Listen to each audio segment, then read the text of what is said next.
Hey, good morning, everybody. Welcome back to my Subaru. My name is Adam, and today I'm going to begin a series of devotions that I'm calling God and Politics. That's right, I'm going to dip into the very dangerous waters of talking about God and politics. And I can't imagine a more important subject to talk as we are just a couple of weeks away from one of the most divisive elections, perhaps, since the Civil War. And so, I know some of you are very passionate about politics, and some of you worship together, and you have strong disagreements about who should win this next election. And so my hope is that over the next couple of weeks, as we walk through some scripture and look at how it relates to politics, that you will, and I'll be right up front here, this is my agenda. My goal is not to convince you to change teams, not to convert you to become a Republican or a Democrat or a Libertarian or an Independent. My hope is that you will fall in love with Jesus. Or perhaps for some of you, that you would fall back in love with Jesus. See, here's the truth of it. Politicians will try to use Scripture, use religious beliefs, use God to try to convince people that Jesus would certainly be on their side. For example,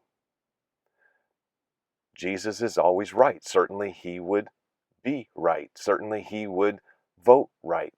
Jesus, if he lived today, would be a Republican, right? Or perhaps take this position. Jesus went around healing people. He fed people. He taught people. He never charged. He didn't leverage all of his miracles, the way he fed people and the way he healed people and the beautiful things that he taught people that we still embrace today, to find some way to make himself rich by it. So certainly, college should be free, right? All schooling should be free. Certainly, school lunches should be free. Healthcare, absolutely, that's an American right. Jesus, if he lived today, would be democratic and support free healthcare for all. Or how about this position? Doesn't the Bible say that the truth shall set you free?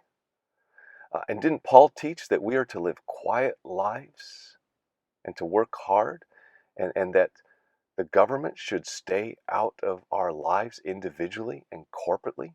Wouldn't Jesus today be a libertarian? And didn't Jesus teach that all rich people are going to hell? I think that's in the Bible somewhere, right?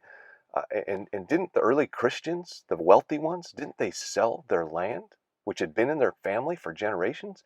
And didn't they take that money and give it to the church so that all Christians, both rich and poor, would have everything in common? Wouldn't Jesus be a socialist or perhaps a communist today? You got to laugh almost at the way politicians and some Christians will use scripture to support their position, because certainly Jesus would be on their side. Everyone wants Jesus to be on their side. For example, listen to this scripture in Luke chapter 22. Jesus says, if you don't have a sword, sell your cloak and buy one. Hey, Second Amendment, man, right to bear arms.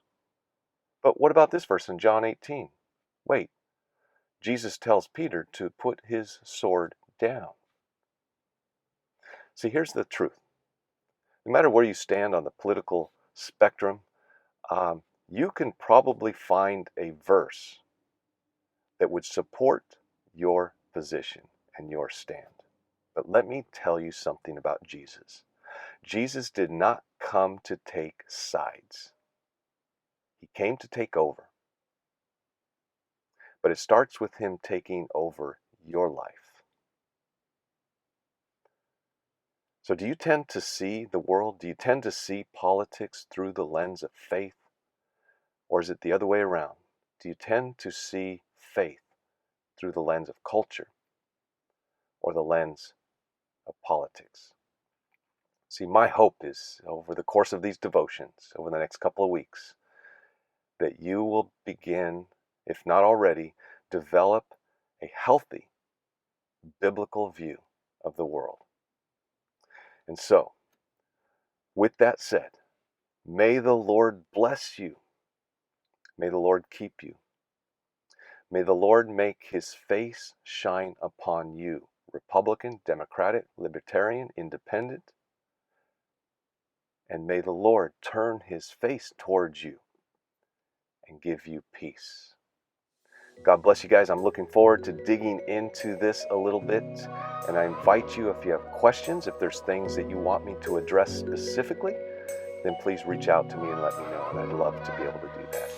So God bless you guys. Have a great day. I look forward to being with you again soon.